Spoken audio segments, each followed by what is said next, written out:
So hello hi नमस्ते, क्या हाल चाल, कैसे हैं आप लोग। तो जैसा कि आपका बोर्ड एग्जाम अच्छा ही जा रहा होगा, तो मैं आपके लिए लाया हूं क्लास 12th केमिस्ट्री के बहुत इंपॉर्टेंट कंसेप्ट और टीवाईक्यूज। सर टीवाईक्यूज क्या होते हैं? मतलब दिस ईयर क्वेश्चन। ठीक है, तो फिजिक्स का पेपर देने के बाद हो सकता है कुछ लोगों का पेपर अच्छा हुआ होगा, कुछ लोगों का पेपर बहुत मॉडरेट हुआ होगा, और कुछ लोग चाहते हैं कि फिजिक्स के पेपर के बाद अगर हमें मौका मिले तो केमिस्ट्री में अच्छा नंबर पाके एक बार फिर से कमबैक कर लिया जाए। तो आइए स्टार्ट करते हैं केमिस्ट्री के वो इंपॉर्टेंट कॉन्सेप्ट जो इस बार आपको एग्जाम में देखने को मिलेंगे। तो आइए स्टार्ट करते हैं, श्री गणेश करते हैं केमिस्ट्री के इंपॉर्टेंट कंसेप्ट का।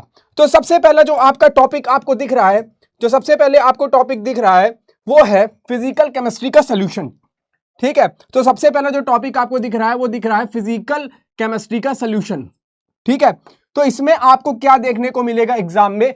सबसे पहले तो सॉल्यूशन का मतलब ही है सॉल्यूट प्लस सॉल्वेंट का मिक्सचर, मतलब कंसंट्रेशन। तो कंसंट्रेशन के सारे जो टर्म्स होते हैं, कौन कौन से टर्म्स होते हैं? कौन कौन से टर्म्स होते हैं? मोलैरिटी होता है, ठीक है, मोलैलिटी होता है, ठीक है, नॉर्मेलिटी होता है, ठीक है, नंबर ऑफ मोल्स होता है, आपने सुना होगा नंबर ऑफ मोल्स। ये बेसिक डेफिनेशंस आप प्रिपेयर कर लो, मोलैलिटी, मोलैरिटी, नॉर्मेलिटी और नंबर ऑफ मोल्स। ठीक है, इस सारे बेसिक डेफिनेशन में से आपको एक डेफिनेशन जरूर एग्जाम में देखने को मिलेगी। और दूसरा आपका है want of factor. Want of factor भी आता है, वांट ऑफ फैक्टर का एक फॉर्मूला होता है, वो आता है, वांट ऑफ फैक्टर की डेफिनेशन आती है। ठीक है, दूसरा है आपका सबसे इंपॉर्टेंट लॉ, हेनरी लॉ और राउल्ट्स लॉ। ये दोनों लॉ में से आपको एक लॉ देखने को जरूर मिलेगा। और उसके बाद हम बात करते हैं कुछ और इंपॉर्टेंट टर्म्स की जो सॉल्यूशन से आ सकते हैं। तो पहला है एलिवेशन इन बॉइलिंग पॉइंट, दूसरा है डिप्रेशन इन फ्रीजिंग पॉइंट और तीसरा है ऑस्मोटिक प्रेशर। ठीक है, इसकी डेफिनेशन जरूर याद करके जानी है, ऑस्मोटिक प्रेशर की डेफिनेशन जरूर से याद करके जानी है। उसके बाद बात करते हैं ideal and non ideal solution और उनके ग्राफ्स की। आइडियल और नॉन आइडियल सॉल्यूशन और उसका ग्राफ, एक है पॉजिटिव डेविएशन का और एक है निगेटिव डेविएशन का। आपके एनसीईआरटी में देखे होंगे, छपा होगा, उसकी फोटो दिमाग में खींच के जाना है एग्जाम में। ठीक है, या तो पॉजिटिव का ग्राफ आएगा या फिर निगेटिव का ग्राफ आएगा। ठीक है, नेक्स्ट हमारा जो चैप्टर है वो है हमारा इलेक्ट्रोकेमिस्ट्री। कौन सा है? इलेक्ट्रोकेमिस्ट्री। इलेक्ट्रोकेमिस्ट्री में सबसे इंपॉर्टेंट जो लॉ है वो कोलरॉस लॉ आएगा। ठीक है, स्टेट कोलरॉस लॉ। ठीक है, और दूसरा जो इंपॉर्टेंट टॉपिक है वो हमारा है नर्स्ट इक्वेशन। नर्स्ट इक्वेशन पे न्यूमेरिकल भी आ सकता है या डायरेक्ट इक्वेशन लिखने को भी आ सकती है। हाल फिलहाल अभी नर्स्ट इक्वेशन आप पढ़ लीजिए अच्छे से। नर्स्ट इक्वेशन पे न्यूमेरिकल्स कैसे आएंगे ये हम डिस्कस करेंगे एकदम लास्ट में। ठीक है, उसके बाद इसमें भी एक इंपॉर्टेंट लॉ है, पहला लॉ है फराडे लॉ। देखिए, या तो कोलरॉस लॉ पूछा जाएगा या फिर फराडे लॉ पूछा जाएगा। कुछ सेट्स में कोलरॉस लॉ आएगा और कुछ सेट्स में फराडेज लॉ जाएगा। इस चैप्टर से सबसे जो इंपॉर्टेंट डेफिनेशन आने वाली है वो आएगी मोलर कंडक्टिविटी की। किसकी आएगी? मोलर कंडक्टिविटी की। उसके बाद इस चैप्टर का जो थर्मोडायनेमिक वाला पार्ट है उसमें से आपको ई सेल निकालने के लिए आएगा, इक्विलिब्रियम कांस्टेंट निकालने के लिए आएगा और डेल्टा जी यानी गिब्स एनर्जी निकालने के लिए आएगा। यह भी न्यूमेरिकल का पोर्शन है। हाल फिलहाल न्यूमेरिकल मैंने बोला है लास्ट में डिस्कस करेंगे, अभी इंपॉर्टेंट टॉपिक की बात करूं, फराडे लॉ, मोलर कंडक्टिविटी और कोलरॉस लॉ, ये सबसे इंपॉर्टेंट है। उसके बाद बैटरी और कोरोजन में बात किया जाए तो प्राइमरी एंड सेकेंडरी सेल के reactions, primary and secondary cell के रिएक्शंस जरूर पढ़ लीजिएगा और उनके 2-4 यूजेस याद कर लेना है। ठीक है, फ्यूल सेल्स एंड कोरोजन की इक्वेशन, कोरोजन की इक्वेशन, कोरोजन में होता है ना रस्टिंग ऑफ आयरन, तो उसकी इक्वेशन भी आपको याद करनी है। ठीक है, अगर उसके बाद भी आपके पास टाइम मिलता है तो आप एक बार सेल के डायग्राम जरूर प्रैक्टिस कर लीजिएगा। ठीक है, नेक्स्ट आगे चलते हैं। हाँ, उसके बाद अगला चैप्टर जो हमारा है वो केमिकल काइनेटिक्स का है। केमिकल काइनेटिक्स से सबसे ज्यादा इंपॉर्टेंट है कि आपको रेट लॉ लिखना है। क्या लिखना है? Rate law. कोई भी इक्वेशन आ जाएगी, कोई भी रिएक्शन आ जाएगा, आपको उसका क्या लिखना है? रेट लॉ लिखना आना चाहिए। क्या लिखना आना चाहिए? रेट लॉ लिखना आना चाहिए। उसके बाद आपको ऑर्डर और मॉलिक्यूलरिटी में डिफरेंस पता होना चाहिए। ऑर्डर की डेफिनेशन पता होनी चाहिए, मॉलिक्यूलरिटी की डेफिनेशन पता होनी चाहिए, दोनों में डिफरेंस पता होना चाहिए। ठीक है, उसके बाद इस चैप्टर में फर्स्ट ऑर्डर रिएक्शन के न्यूमेरिकल्स देखने को मिलेंगे। फर्स्ट ऑर्डर में आपको फॉर्मूला याद करना पड़ेगा।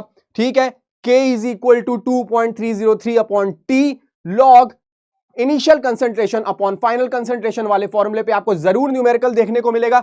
सर न्यूमेरिकल आएगा कहां से? एनसीईआरटी से। न्यूमेरिकल कहां से आएगा? सिर्फ एनसीईआरटी से आएगा। इंटेक्स न्यूमेरिकल से आएगा, जो एनसीईआरटी के बीचों बीच नहीं दिए हुए हैं चैप्टर के, वो न्यूमेरिकल्स। उसके बाद सबसे इंपॉर्टेंट है जो एमसीक्यू में या एक नंबर में आ सकता है, unit of rate constant. Rate constant की अलग अलग यूनिट होती है, जीरो ऑर्डर के लिए अलग होती है, फर्स्ट ऑर्डर के लिए अलग होती है, सेकंड ऑर्डर के लिए अलग होती है। तो अलग अलग ऑर्डर में रेट कांस्टेंट की यूनिट अलग अलग होती है, आपको अच्छे से पता होगा। तो वो यूनिट एक बॉक्स में लिखी हुई है एनसीईआरटी में, वो आपको जरूर पढ़ के जानी है। उसके बाद आपके ये केमिकल काइनेटिक्स में एक टॉपिक होगा एक्टिवेशन एनर्जी, और उससे रिलेटेड ग्राफ दिया होगा। उस ग्राफ का फोटो दिमाग में खींच लीजिएगा, आपको जरूर बनाने को आएगा, पक्का बनाने को आएगा, 100% आएगा एक्टिवेशन एनर्जी, और उसका ग्राफ बनाने को एग्जाम में 100% दिया जाएगा, या फिर ग्राफ दे दिया जाएगा केस स्टडी में, उससे रिलेटेड आपसे क्वेश्चन पूछ लिया जाएगा। नेक्स्ट है हमारा इनऑर्गेनिक केमिस्ट्री का सबसे खतरनाक चैप्टर, जिससे बच्चे दूर भाग रहे हैं कि यार इस चैप्टर को लास्ट में पढ़ेंगे।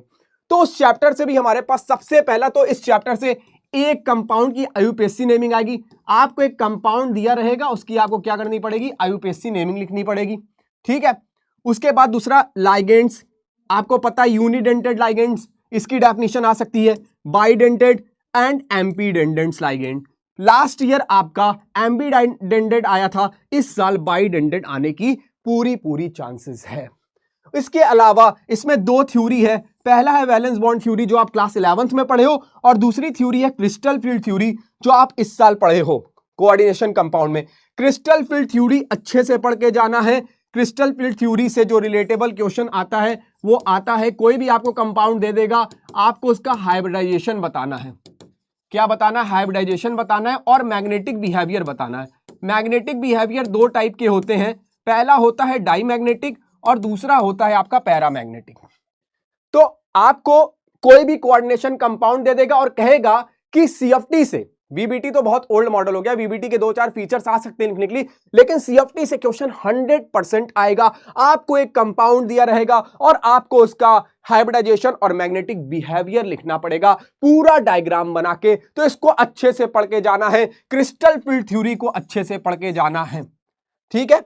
नेक्स्ट है हमारा स्ट्रक्चरल आइसोमेरिज्म, ठीक है, जिसमें आपको ज्योमेट्रिकल आइसोमेरिज्म जरूर से पढ़ के जाना है।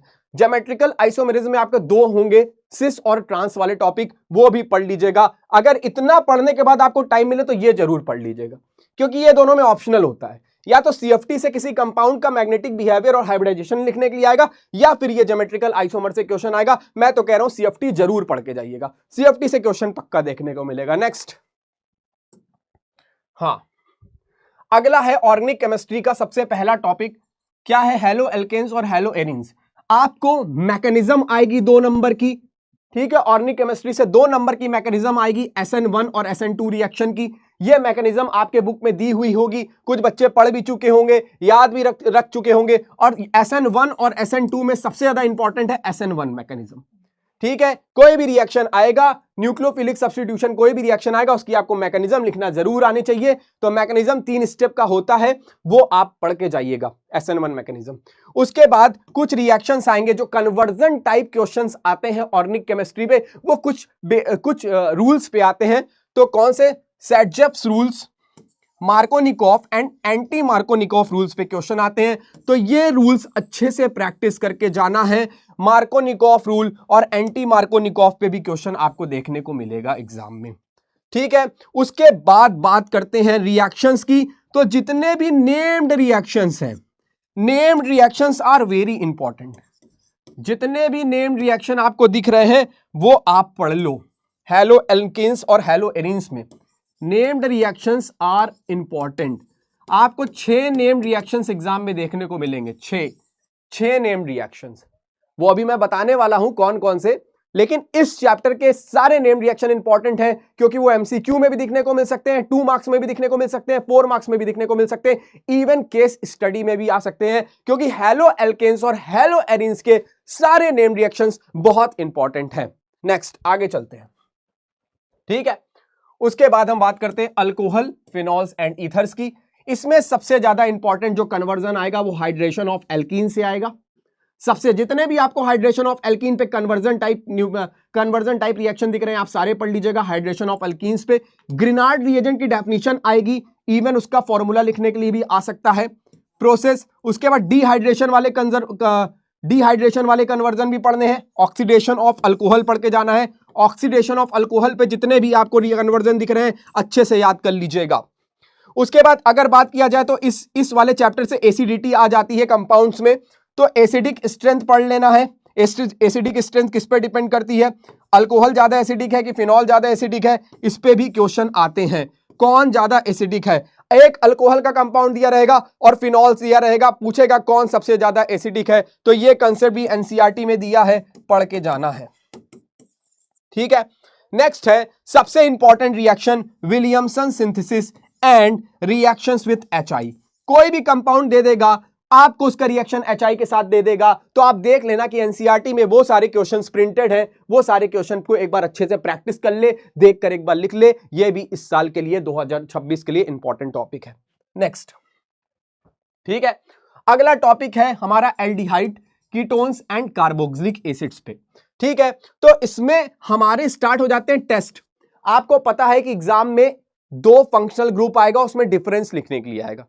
ठीक है, 2 फंक्शनल ग्रुप आएगा, उसमें आपको डिफरेंस लिखने के लिए आएगा। तो उसमें सबसे ज्यादा इंपॉर्टेंट है आपका Tollens reagent, Fehling's reagent and iodoform test. ये तीनों आप अच्छे से प्रिपेयर करके जाएंगे। अब ये तीनों टॉपिक एक सेट में तो नहीं आएगा, जिसकी किस्मत में जो सेट रहेगा उसमें ये टॉपिक आपको देखने को मिल जाएगा। अब मैं बताने वाला हूं कि जो सच बता रहे, जो पेपर में छप चुका है, जो रिएक्शन पेपर में छप चुके हैं, पक्का आएंगे कल आपको पेपर में दिखने को मिलेंगे, वो है एल्डोल कंडेंसेशन। ये तो इतना इंपॉर्टेंट है कि मैं बता नहीं सकता कितना इंपॉर्टेंट है। ठीक है, दूसरा है आपका कैनिजारो रिएक्शन, ये भी प्रिंट हो चुका है पेपर में। कार्बोक्सिलिक एसिड, ठीक है, एसिडिटी, हाँ एसिडिटी इस पे भी आएगी। कार्बोक्सिलिक ग्रुप बहुत ढेर सारे दे दिया जाएगा, उसमें कौन ज्यादा एसिडिक है इस पे। और अगला इंपॉर्टेंट नेम रिएक्शन है हेल-वोल्हार्ड जेलनेस्की रिएक्शन, जिसे हम कहते हैं HVZ, हेल-वोल्हार्ड जेलनेस्की रिएक्शन, ये भी बहुत इंपॉर्टेंट है। देन आफ्टर दैट इस चैप्टर्स में आ जाता है ट्रेंट इंड बॉइलिंग पॉइंट। आपको कुछ कंपाउंड दिए रहेंगे जिसमें आपको बताना है किसका बॉइलिंग पॉइंट ज्यादा है। इंक्रीजिंग ऑर्डर में आएगा, डिक्रीजिंग ऑर्डर में आएगा, वो आपको या तो एमसीक्यू में टिक करना रहेगा या फिर लिखना पड़ेगा। तो बॉइलिंग पॉइंट भी देख के जाइएगा, खासकर इस चैप्टर में एल्डिहाइड, कीटोन और कार्बोक्सिलिक एसिड में। नेक्स्ट हमारा चैप्टर है एमीन्स। ठीक है, एमीन्स वाले कंपाउंड में बेसिसिटी देखी जाती है, बेसिक स्ट्रेंथ देखी जाती है। तो खूब ढेर सारे एमीन्स के कंपाउंड दिए रहेंगे, उसमें आपको पता होना चाहिए कौन ज्यादा बेसिक है और कौन ज्यादा कम बेसिक है। ठीक है, कौन ज्यादा, मतलब बेसिसिटी का ऑर्डर पूछेगा। ठीक है, कम से ज्यादा या फिर ज्यादा से कम। इसमें जो सबसे इंपॉर्टेंट केमिकल टेस्ट है वो है Eisenberg test, carbylamine isocyanide test and distinguish test. ठीक है, ये जो डिस्टिंग्विश टेस्ट है, अगर आपको इसको अच्छे से प्रिपेयर करना है तो एनसीईआरटी की एक्सरसाइज में दिए हुए हैं, पढ़ के जाने हैं। एनसीईआरटी एक्सरसाइज में जो डिस्टिंग्विश बिटवीन टेस्ट वाले क्वेश्चन है वो आपको जरूर पढ़ के जाने हैं। ठीक है, आप 1-2 के टेस्ट पढ़ लोगे, आपको खुद ही आइडिया लग जाएगा। आप 2-4 टेस्ट पढ़ लो, ठीक है, जैसे प्रोपेनॉल हो गया और प्रोपेनोइक एसिड हो गया, इन दोनों में आप डिफरेंस पढ़ लो। 1-2 तो ऐसे कंपाउंड पढ़ोगे, आपको खुद ही आइडिया लग जाएगा कि कैसे इसका आंसर देके आना है। बहुत आसान होता है। ठीक है, उसके बाद इससे कौन कौन से नेम्ड एंड इंपॉर्टेंट, नाइट्रेशन, किसका नाइट्रेशन, बेंजीन का। फ्राइडल क्राफ्ट रिएक्शन, ये भी बहुत इंपॉर्टेंट है। ठीक है, एक है फ्राइडल क्राफ्ट एल्किलेशन रिएक्शन और एक है फ्राइडल क्राफ्ट एसिलेशन रिएक्शन, दोनों ही इंपॉर्टेंट है। लेकिन दोनों में अब आप कहोगे सबसे ज्यादा इंपॉर्टेंट कौन है, तो फ्राइडल क्राफ्ट एल्किलेशन बहुत ज्यादा इंपॉर्टेंट है। देन आफ्टर दैट एक और रिएक्शन है जो एकदम 100% आएगा और वो है सैंडमीयर रिएक्शन। कौन सा रिएक्शन है, सैंडमीयर रिएक्शन। ठीक है, और एक है कपलिंग रिएक्शन, जिसमें सबसे ज्यादा इंपॉर्टेंट जो है वो कौन सा है, सैंडमीयर रिएक्शन है। ठीक है, नेक्स्ट अब बात करते हैं बायोमॉलिक्यूल्स। किसकी बात करते हैं, बायोमॉलिक्यूल्स की बात करते हैं। बायोमॉलिक्यूल्स में बच्चों को लगता है यार इतना सब कुछ पढ़ के जाना पड़ेगा, कैसे रटेंगे, कितना याद करना पड़ेगा, तो अब आपकी उसकी भी टेंशन खत्म है। ठीक है, बायोमॉलिक्यूल्स में सबसे पहले आपको कार्बोहाइड्रेट्स के बारे में पढ़ना है। स्ट्रक्चर ऑफ ग्लूकोज 1-2 बार बना के प्रैक्टिस कर लीजिएगा। Sucrose, starch, cellulose and glycogen. इन सारे स्ट्रक्चर को आप बना के एक बार प्रैक्टिस कर लीजिएगा। देन कार्बोहाइड्रेट में इतना इंपॉर्टेंट है बस। उसके बाद आते हैं प्रोटीन्स में, essential and non essential amino acids का के बारे में पढ़ लीजिएगा, प्रोटीन का स्ट्रक्चर देख लीजिएगा और उसका डीनेचुरेशन के बारे में पढ़ लीजिएगा, ठीक है। उसके बाद बात करते हैं विटामिन्स की, तो क्लासिफिकेशन और डिफिशियंसी, सारे विटामिन्स के बारे में थोड़ा थोड़ा पढ़ लेना है, कौन से विटामिन से कौन सी डेफिशियंसी होती है, कौन सा डिजीज होता है वो पढ़ लेंगे। Then after that nucleic acids, क्या न्यूक्लिक एसिड्स में हमें यह पता होना चाहिए difference between DNA and RNA. DNA और आरएनए में तो पक्का 100% है, किसी ना किसी सेट में क्वेश्चन जरूर आएगा, तो अच्छे से प्रिपेयर कर लेना है, ठीक है। सारी चीजें आपको पढ़ के जानी है, ठीक है। और सबसे पहले मैं आपको ये डिस्कस करना चाहता हूं कि अब मैं बताने जा रहा हूं कुछ और इंपॉर्टेंट सवाल, ठीक है, जो एग्जाम में पक्का आने को दिखेंगे, ठीक है।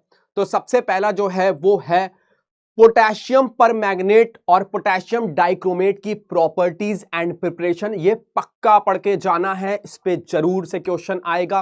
दूसरा है एल्डोल कंडेंसेशन, ये भी आपको देखने को एग्जाम में मिलेगा, ठीक है। उसके बाद हम बात करने वाले हैं कोलरॉस लॉ, कोलरॉस लॉ भी कल एग्जाम में आने वाला है। And then after that osmotic pressure की डेफिनेशन, चिलेशन इफेक्ट की डेफिनेशन, ठीक है, Wurtz Fittig reaction, Finkelstein reaction. And उसके बाद हम बात करने वाले हैं अगले टॉपिक की, जो है हमारा